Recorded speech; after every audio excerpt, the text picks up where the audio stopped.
Phantom Hands began as an online antiques catalogue that co-founders Aparna Rao and Deepak Srinath shared with a cohort of like-minded acquaintances. But their interest in high-quality antiques took them down a route that eventually introduced them to Chandigarh's modernist history and so changed the course of the company itself. Today, Phantom Hands, headquartered in Bangalore, has become unique in its hyper-focus on handcrafted modernism as its design language. Some 200 pieces of furniture and other objects are made per month in that factory and find their way from Bangalore to cities around the world. And most recently, a collection of Sri Lankan architect Geoffrey Bawa's designs through a collaboration with the Geoffrey Bawa Trust. In this episode of The Way We Live, Deepak talks about the journey that made Phantom Hands renowned as makers of the best re-editions of the Chandigarh collection. He also talks about what scale means to him and Aparna, how they will keep evolving, and the business of design. Listen carefully, there's a kidnapping story in there.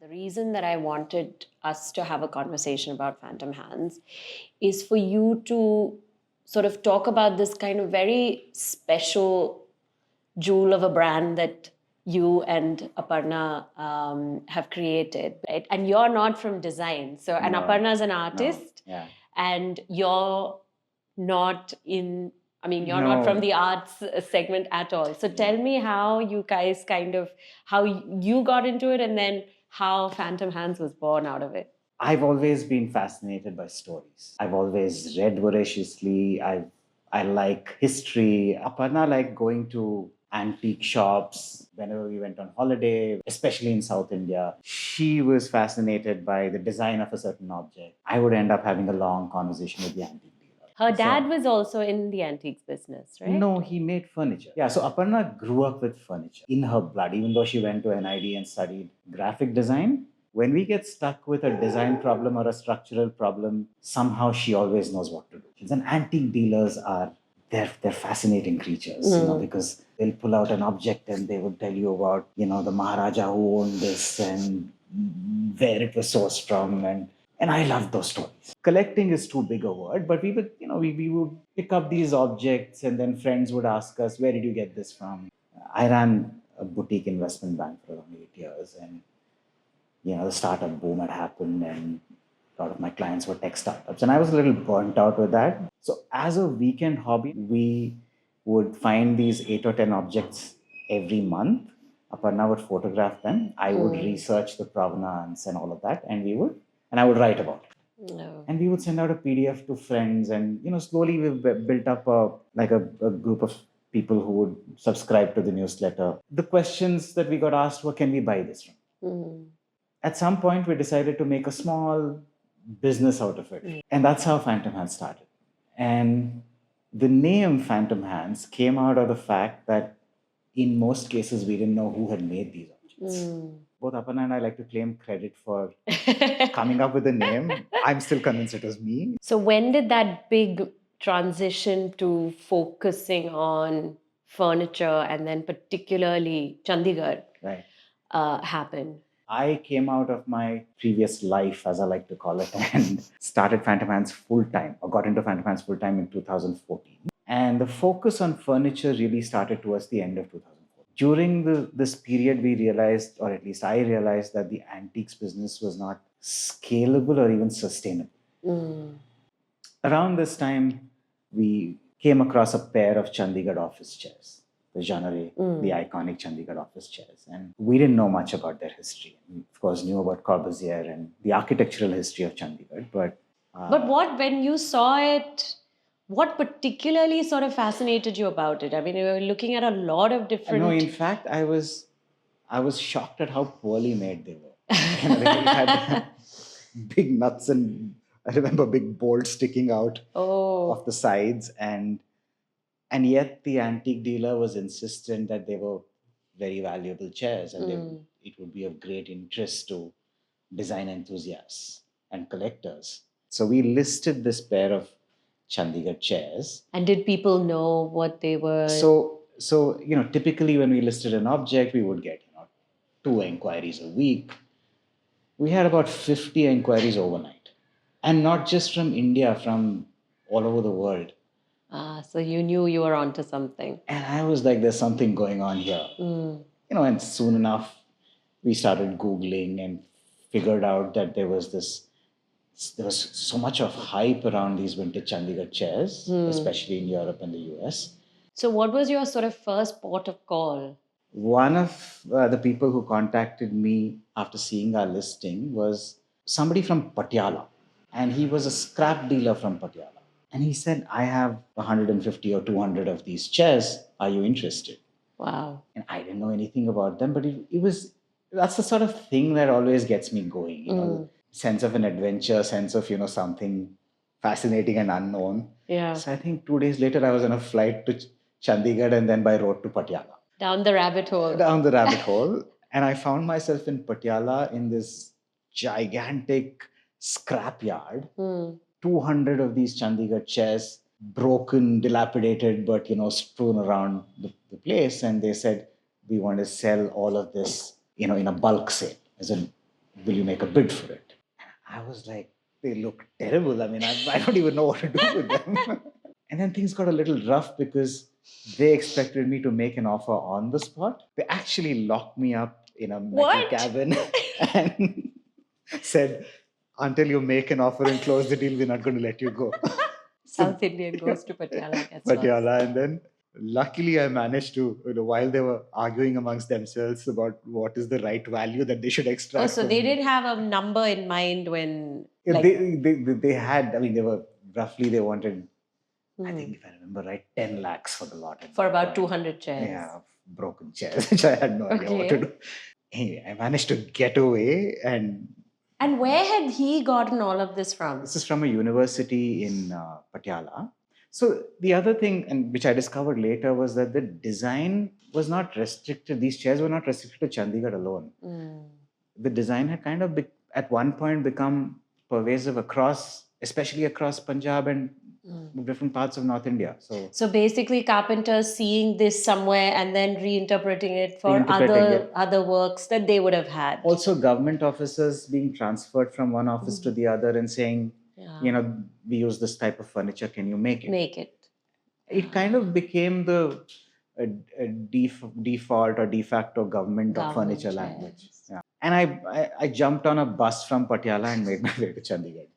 In Chandigarh, I had a day to kill, so I ended up at the museum. And I got to see a lot of this furniture there. And eventually I met the person in charge of the museum who was very happy to talk to me about the history of this furniture. And do you know what happened to the 200 chairs of your Patiala? I have no idea. Maybe they're still sitting somewhere there. I'm very sure that somebody bought them, restored them, and put them on an auction in Paris or New York or whatever, and they got acquired for a lot of money. It's probably, it would be worth much, much more. A single chair, I think, was going at one point for like 20,000 euros or something. Yeah.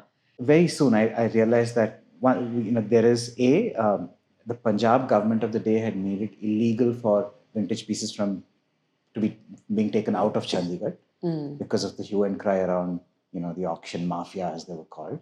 And we made a decision that we didn't want to deal with these chairs in the antiques. As antiques. It was actually Aparna who suggested that we should explore the legality around making these pieces. The motivation for that was vintage pieces were often so poorly made. Because they were made by so many different carpenters over so many different eras, the designs were often, the proportions were off. If you look at the very early pieces from the 50s, proportions were still maintained, they were well designed. But that sense of design, the fundamental design aesthetic itself had been diluted. So we were like, we're toying with the idea of making something well made. So even with the antiques, I think we were obsessed with objects that were well made, not just because something is 100 years old and has a certain value. So I spent the next few months researching the copyright situation. The journey started off in Punjab. I reached out to the Canadian Centre for Architecture in Montreal, where Jeannerete's archives pertaining to Chandigarh are stored. So I reached out to this lady called Maristella Casciato, who was then the sort of curator of the Jeannerete archives. to understand if there was anything to do with the furniture in the archives and anything that kind of where authorship could be or attributed to Jeannerete. And she wrote back saying that there was nothing in the archives there was no furniture drawing of any of these chairs that was sort of signed by Jeannerete or whatever. There are furniture drawings made by Jeannerete, but they seem to be very experimental furniture, which was realized in very small batches or not. This was not So the none of public the work furniture. from none of the Not in the furniture archives. designs. In the archives, there's almost nothing. I mean, why? Because it would seem like a significant. It could be something as simple as these drawings were never part of his personal papers. It was created by what was then known as the design office in Chandigarh. Jeannerete clearly brought in the compass leg and the X leg and sort of the language that he and Corbusier and Charles Perriand and Jean Prouet and people like that had been developing in the late 30s in France, 20s and 30s. And then, so the language came from there. So it's, clearly Jeannerete had a very big part to play in this furniture, but also the design team had many young Indian architects who must have adapted it for various sites and projects and, taken that fundamental construct of the compass leg and the X leg and then modified it for various projects. So the drawings would come out of the design office and the blueprints, and I've seen some of the blueprints, say that they have a footnote which says that this is the drawing, but feel free to modify it as per the site. I subsequently contacted Jeannerete's niece, Jacqueline Jeannerete, who was in Geneva and his legal heir, to ask her whether she had any objection to us making this furniture. She said she asked me a few questions and then connected me to their family lawyer in Paris, who would only talk to me through another lawyer. So I actually engaged a copyright lawyer in Paris to talk to Jeannerete's lawyer. And eventually, after a few months, I realized that two things. One is that my interpretation was that this furniture was open source and not restricted by copyright, simply by virtue of the fact that they were never licensed to a single manufacturer. They were always given out for free production. Secondly, it was commissioned by the Indian government. The Jeannerete and all the designers who worked on it were employed by the Indian government. By Indian copyright law, government commissioned work comes into the public domain after 60 years. Nobody had, and very surprisingly, nobody had any evidence that solely attributed authorship to Jeannerete. We were convinced enough to go ahead and produce it. And in early 2015, we made the first three, not early 2000, mid 2015, we made the first. And you started with three different chair models: the office chair, the easy arm chair, and the X-legged office chair. How did we start making it is the next question, because I know nothing about carpentry. Asked Aparna's dad to help me, and he was a bit aghast at first at what I was trying to do with my life. But eventually he came around and said, okay, if this is what you want to do, I'll help you and connect you to my old carpenters and also, teach me everything I know about wood and carpentry. I've learned from him. He was leading a peaceful, retired life in Cool, but I actually took him to Chandigarh once to see the chairs and, study them. And he would, just sit and sketch and then come back and reproduce them in full-scale drawings. Which would then serve as the template for the carpenter. So they just had to. I think very soon after we listed these three pieces on our website, I had a moment of epiphany. I was like very sure I had to close down the vintage part. Otherwise, the messaging would be very confusing. People, you're selling whatever, 50 or 100 vintage objects, and you have these three chairs, and invariably people would assume that these are vintage chairs that we're selling. And overnight, we changed the website. So you have a story on your blog about the first sales that you made. Yes. Do you want to tell me about that again? Yes. So we listed the chairs on the website, and nobody really bought them for 3 months or so. And then I happened to meet a lawyer. So Aditya Sandhi happened to be a customer of Phantom Hands from our antiques day. So he had bought a few vintage pieces from us, and I mentioned to him that the wood used for these chairs that we had made was from Bishop Cotton's school. An auditorium had come down, and we had bought the beams and rafters, from a scrap dealer. That was the first lot of wood that we had procured. So immediately he wanted to buy the chairs for the nostalgia value. He bought a couple of chairs, I think 2 or 3 chairs for his office waiting room. And then he happened to talk to another fellow Bishop Cotton's alum, who was Rohan Murthy, from the Infosys family. And Rohan wanted a pair of chairs too. He got a couple of these chairs.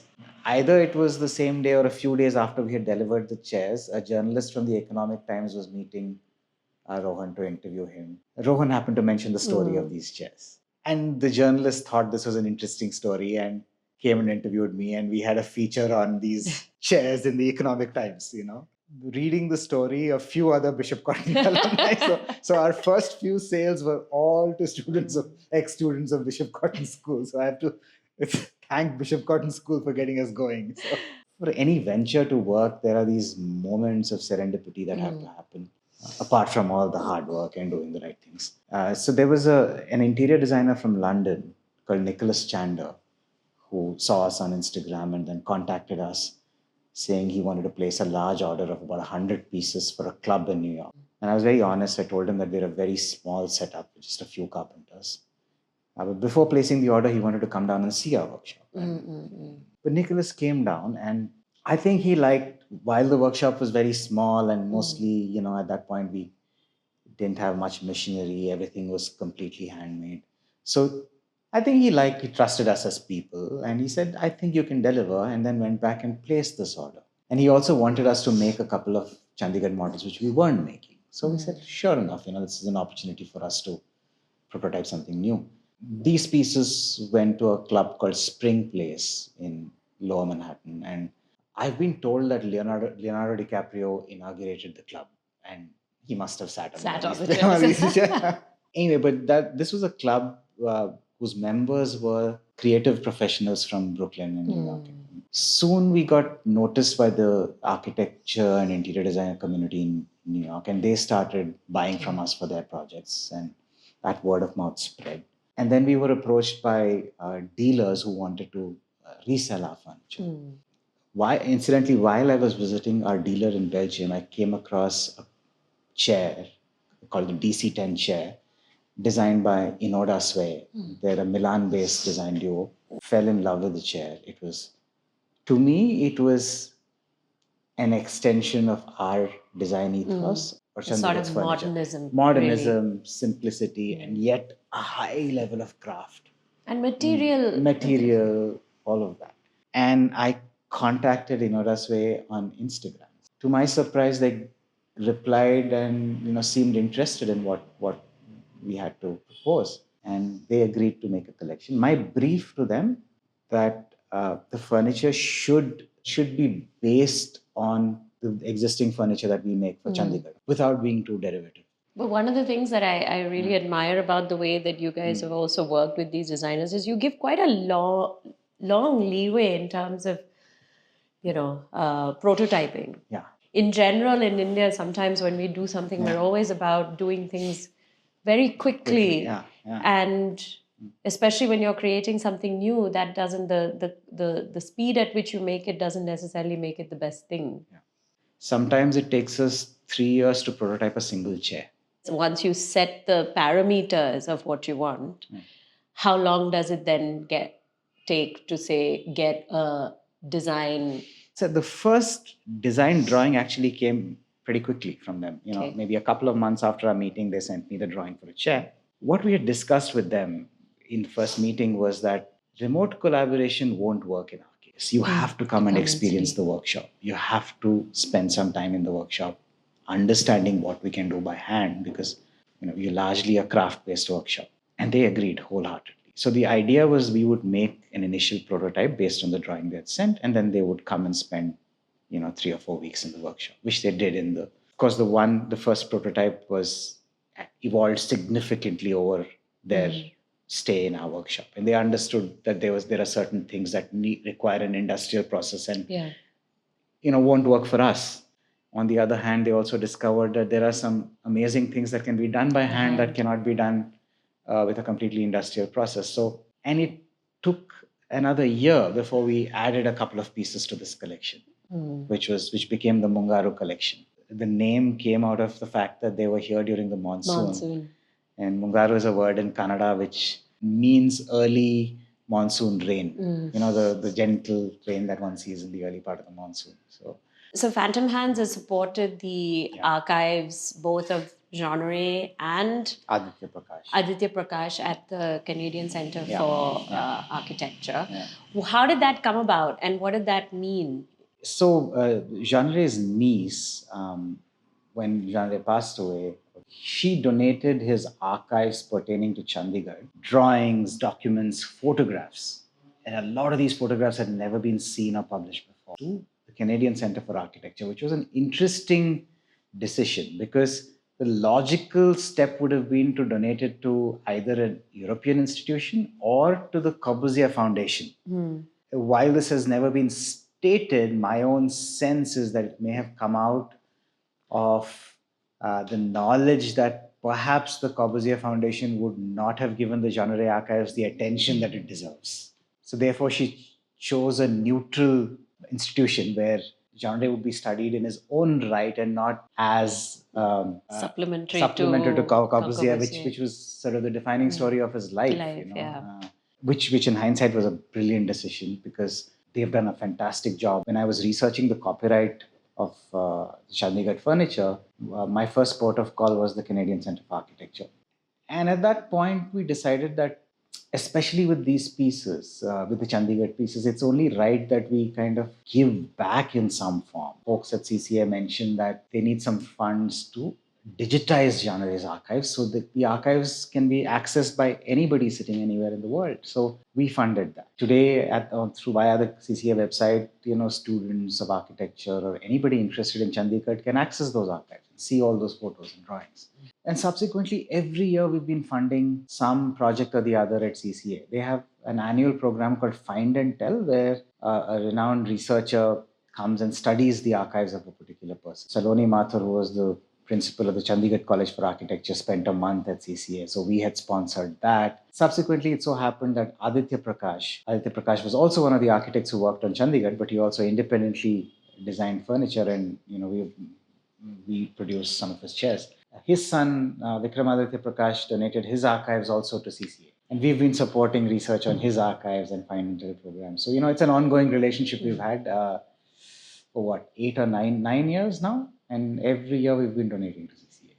Can you talk us through one of the most instructive things about visiting Phantom Hands is you telling me about, understanding moisture levels in wood and also just seeing the massive amounts of pieces that you managed to collect. But break that down in terms of material. So when we started off, I think teak was the obvious choice. 10 years ago, reclaimed teak was much easier to sew. When I say reclaimed teak, these are beams and rafters of old buildings that are demolished. And these buildings are invariably 100 or 150 years old. So it would be beautiful, seasoned blocks of teak that we would use. And teak spoils you. After you've used teak, nothing comes close. It's a hardy wood. The oil content is high. You can keep it outdoors and, expose it to rain and sun. And, of course, it will develop a patina, but it won't disintegrate. Also in terms of grains? Burma teak has the softest, nicest grains. And by this, I mean that the patterns don't stand out. They're not. It's not an aggressive. It's not an aggressive. It doesn't mess with the design of the object itself. Exactly. Indian teak tends to be bolder in terms of grains. It's what happened was, as our production increased, reclaimed teak alone wasn't enough. So we had to start sourcing new teak. And I'm talking about 2017-18. There were timber dealers in Bangalore who would legally procure teak from Burma. After the situation in Burma changed, it became a little more opaque. Also, the best material apparently started going to Europe or China, and what came to India was the B and C grade. And because of the political situation, some of our customers, especially in Europe, were a little wary of Burma teak. So we then started exploring Indian teak. And some of the best Indian teak comes from the Madhya Pradesh region. These are uh, from government auctions. The challenge, though, is the grains of CP, as it's known, Central Provinces teak, which is the old name for Madhya Pradesh teak, is the grains are bolder. But what we're doing is we're also educating our customers about this. And customers understand.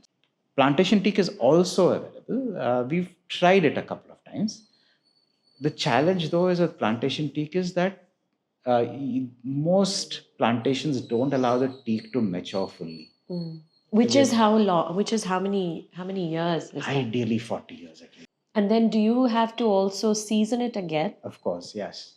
But even with the wood that you source, is there a certain amount of sort of wastage that you sort of have to account for? Yes. So we've tried to work with our designers to create designs that make use of these smaller offcuts or waste wood, especially with X plus L. They're a Dutch design duo. They've done a lot of work for us. There are 3 or 4 products that they've designed which specifically make use of these smaller. Like the screen. The screen, the lamps, the dining table by Clemens Grund, who's a German designer, also makes use of these small offcuts. We were talking about the challenges of teak, but you're also now exploring how to deal with that by looking at other options, right? Yes. Particularly American hardwood, which I think for a lot of people, when they first kind of hear it, they're like, oh, but you're working in India. Is that sustainable? It's coming from somewhere else. Explain the origins of this exploration, actually, because you're still kind of looking at it. Yeah, I mean, that was our reaction too. And we explored a lot of Indian hardwoods. And unfortunately, I think other than teak, there's almost no other Indian timber of that quality and caliber that can be used. Secondly, I think also in terms of certifications, in terms of being able to trace the entire supply chain, it's almost impossible to do with Indian hardwoods. So we were contacted by the American Hardwood Export Council. They proposed a project. They actually got a timber dealer in the US, one of the biggest and best known lumber yards in the US, to donate a container of American hardwood to us. Red oak, a cherry, and maple, three species. And since we were on this journey of exploring alternatives to teak, we agreed to doing this collaborative project. And what convinced us was the data that American Hardwood Export Council, or AHEC, gave us about the sustainability credentials of American hardwoods. It's incredible. It's hardwood forests actually regenerate faster than the rate of logging in the US. And especially the species that we have chosen, red oak, white oak. Of course, white oak is in great demand because they're used as whiskey barrels in the alcohol industry. But red oak is somehow historically has been considered inferior to white oak, but it's a fantastic wood. And the only disadvantage of red oak is it cannot be used as an outdoor wood, whereas white oak can. And AHEC also gave us a lot of technical help to understand how it'll behave, how it behaves, how to work in there. Supply of teak is dwindling. At some point, you will have to look beyond teak. And you will have to look at more sustainable species. So we had to make that choice, and therefore we decided to start making a few of our collections with these American hardwoods. But has this been difficult for you to talk to your customers? What we've done is we've used it primarily in products that are stained. Those are products in which you don't see the natural color of teak wood, right? So it doesn't matter what is in the sense that identity issue is not so strong. So again, we got XNL to design a specific set of pieces with stains that we developed in Phantom Hands as part of our R&D process. So we also used red oak for some of the stained products in the Geoffrey Bawa collection, which we recently launched. We're sitting on one of the first Bawa seats that... In fact, the very first. Very first. The way that Phantom Hands has approached this design vocabulary is that there is a certain strictness, right? Modernism, particularly South Asian modernism, is something that you've really focused on. And for a lot of people who've been fans of Geoffrey Bawa, because he didn't really make furniture for sale. No. So the ability to buy some of those pieces, I mean, it suddenly feels like, wow, there's a certain accessibility to contemporary fans of Bawa. And tell me how the Bawa Foundation collaboration came about. So 2022, I think Aparna was living in Zurich at that point, and she happened to meet Jay Mehta, industrialist and business person. And during the conversation, Jay Mehta discovered that Aparna is involved with Phantom Hands. He knew about Phantom Hands already. And then Jay Mehta had been a supporter of the Geoffrey Bawa Trust for a long time. Jay knew that the trust was looking for a furniture partner to collaborate with, to explore if some of Geoffrey's furniture could be produced commercially. And he thought Phantom Hands was a good fit, and he recommended us to Chana. Bawa, oftentimes, and with a lot of architects working on projects, furniture designs are solutions to those particular set of conditions. They are not really meant for large-scale production. I mean, like this piece, which is originally number 11 in Colombo, but in a different scale. So what was that process like of kind of reimagining these pieces for a larger market? We knew very little about Bawa's furniture. We had seen about 5 or 6 of the better known iconic pieces, this sofa, the dining table at Lunuganga. There were a couple of leather chairs and the Bentota dining chair. So these were the 5 or 6 pieces that we had noticed kind of stood out.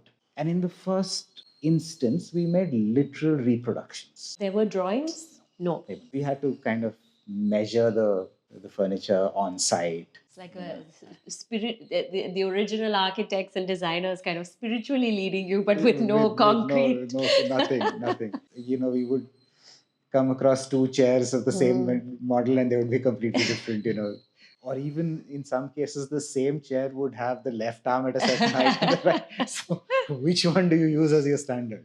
But so what's also interesting about the Bawa chairs is, he was obviously working at a very specific point in time in a market, again, where there were lots of restrictions around what could be made and capabilities of making. Driving force behind his furniture was constrained. All the things that he couldn't do. He was a very well-traveled man, and there was so much going on in Scandinavia and Europe in general with design during that period in the 60s and 70s. But ideally, he wanted to bring that furniture back to inhabit his projects.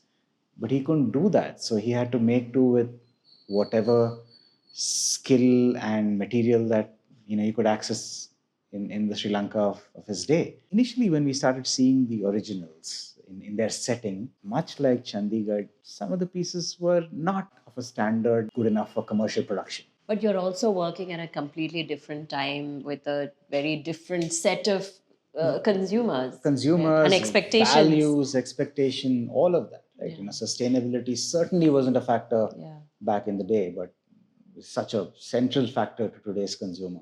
So what we wanted to understand was, were these pieces the completely finished product to Bawa, or were they an expression of intent? And I think Chana answered that question for us. He was very clear that, and Bawa would often say, that if I'm able to realize 80% of what I set out to do, I'd consider that a big win.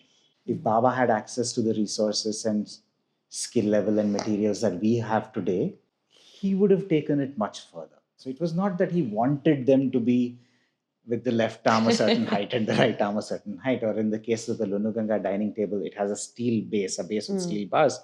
The spacing is uneven. That was not an intentional. That was simply because the metal worker who worked on it could only do that. So we made these 6 pieces. We kind of re-edited them to some extent.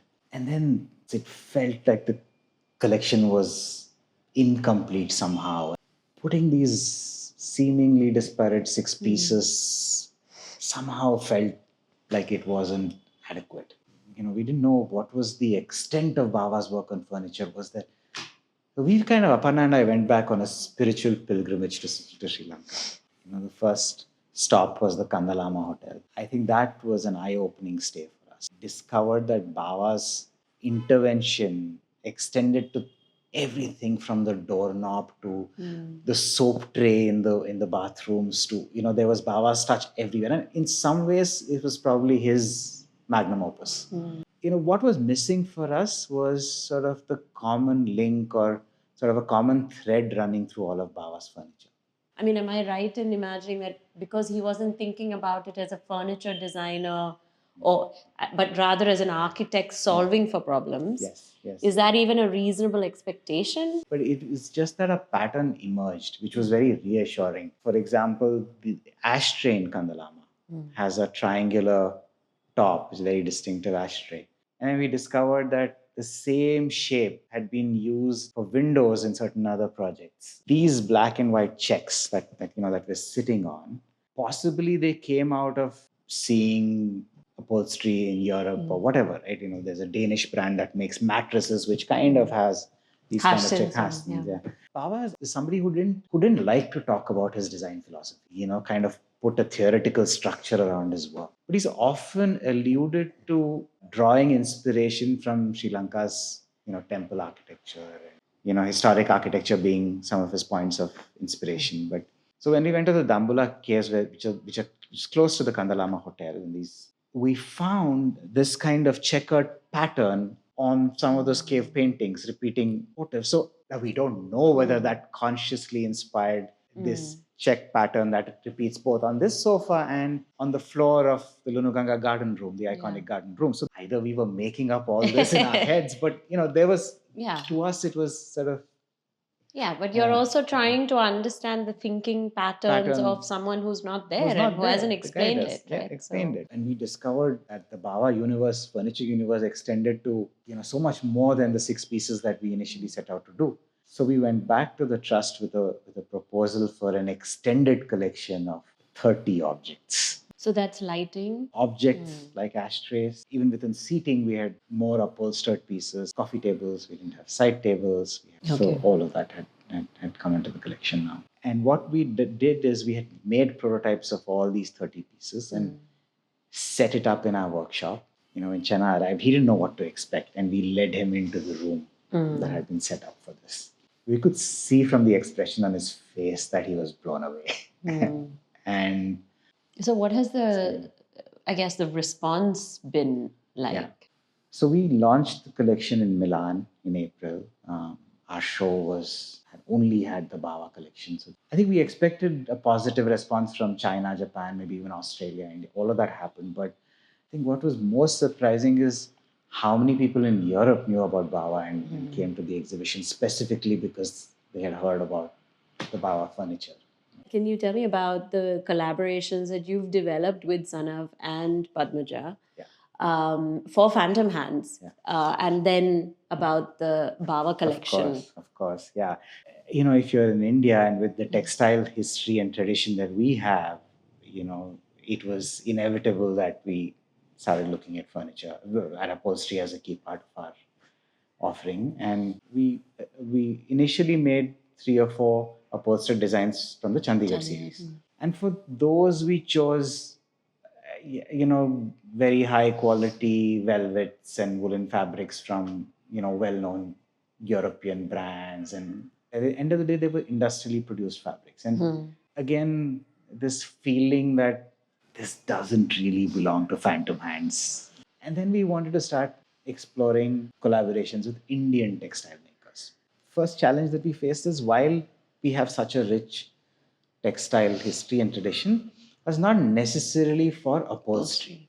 And from Aparna's NID background, and NID has all of these wonderful people like Aditi Ranjan, and Aparna remembered one of our old teachers called Sanchita Dasgupta, who'd done a lot of work, research work in traditional textiles and all of that. She took us to Zanav and Ravi Khemka, who's the founder of Zanav. And I think it was love at first sight. So he also has a very, very tight edit Yes, of what he does, Yes, which is very interesting. Yes, 50 Shades of Grey. Yeah, I used to call it. 50 Shades of Grey. Yeah. So, Yeah. once he, we established a rapport with him, and then he opened up his archives, and my God, I mean, that is such a spectacular archive of, his own. And he has textiles. produced for upholstery as well, right? He has. So he's one of those few textile makers from India who still produce using either hand looms or traditional power looms, but has managed to crack the upholstery market internationally.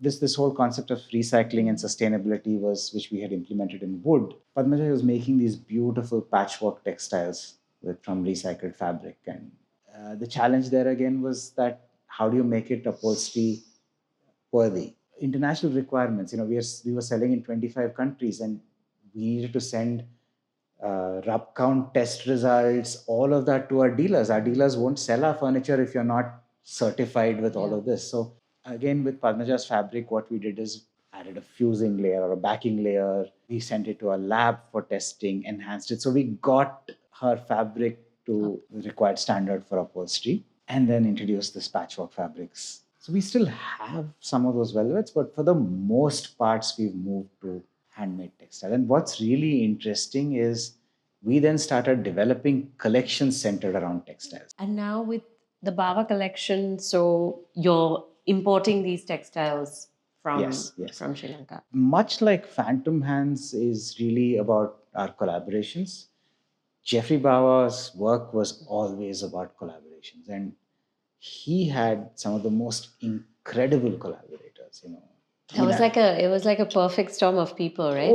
De Silva and Barbara Sansoni. Exactly, Lucky Senanayake, even some of the architects who worked with him or under him, Anura Ratna Vibhushana, Ismat Rahim, like an amazing set of people. It felt right to source textiles from Barefoot, but if you buy the new fabrics off the shelf from Barefoot, the white that we're seeing here will be a much brighter white because it's bleached and it's new. Whereas if you go to number 11 and see the same sofa in Bawa space, there's a certain faded aesthetic to it, which is the charm of the piece. Yeah. So we got Barefoot to make special unbleached versions of this black and white checks for us. We then brought the fabrics here. We put them through an enzyme process to make it, spill resistant. We backing layer. We did all kinds of tests again, and then finally we arrived at the right fabric that is upholstery grade. Are there other customizations? Like with all the pieces in the Bawa collection, we re-edited some of them for contemporary living. Now, this sofa that we're sitting on is in a compact size, not the original size that you see in Bawa's space. Now, again, constraint comes into this. Now, how did Bawa design the number 11 sofa? So he knew that if he had to get somebody to make a custom size, it would be very difficult. So he took the standard size Sri Lankan mattress and then built the frame around it. Again, Bawa was a very tall man. Modernism, at least South Asian modernism, to me, the beauty of it is the constraint. Is the constraint, right? When your design can kind of account for those constraints, for what could be the constraints that it will face in production. Yeah. Right? So you are working with the capabilities of the local context and craftsmanship, but you're able to kind of take it to a certain level as well, which I think is kind of our South Asian modernism that was kind of how it was derived. So what happens now? I mean, because now the impression of Phantom Hands is actually there is an outsized brand identity that has still come out of it that you've worked on for more than a decade now. So how do you take this forward, or what are your sort of plans for the brand? There are some things that we will not change. So, for example, even though we are an online first brand, we don't do e-commerce. You can't click and buy. Yeah. Every customer who buys from us has a conversation with us. And that's a core part of our identity and who we are. And there are some things that we will do. We don't have a showroom in India. We don't have a retail space. And that is changing because we've decided to create an experience space within our workshop. we'd still very much like to invite people into the making environment and the context in which we make things. It's really important. But we are creating this space where you can actually get to see all our collections and then understand how our different collections talk to each other. Core part, we are over 100 craftspeople now, right? It's also about what we can do for our people. For us, growth is always in terms of, can we bring in this craft into our fold? Can we look at a category that we've not looked at seriously? For example, lighting is one such category. Growth is always in terms of, comes back to materiality and craft and product. How we understand scale. Sometimes we have this very singular view of scale and success and ambition. Yeah. But it can mean so many more nuanced things. Very much. And I think that's what, to me, is most interesting about the way that both of you have built the brand. And definitely I can speak for Aparna when I say this. We don't have any aspiration of being talked about as this size of company, or they're a 100 crore company or a 200 crore company. But what we do aspire for is to be talked about as, for the excellence of our craft or products, or the range of things that we do. And that is the ambition. Thank you so much, Deepak. It's a great story that starts from a kidnapping in Patiala. That's true.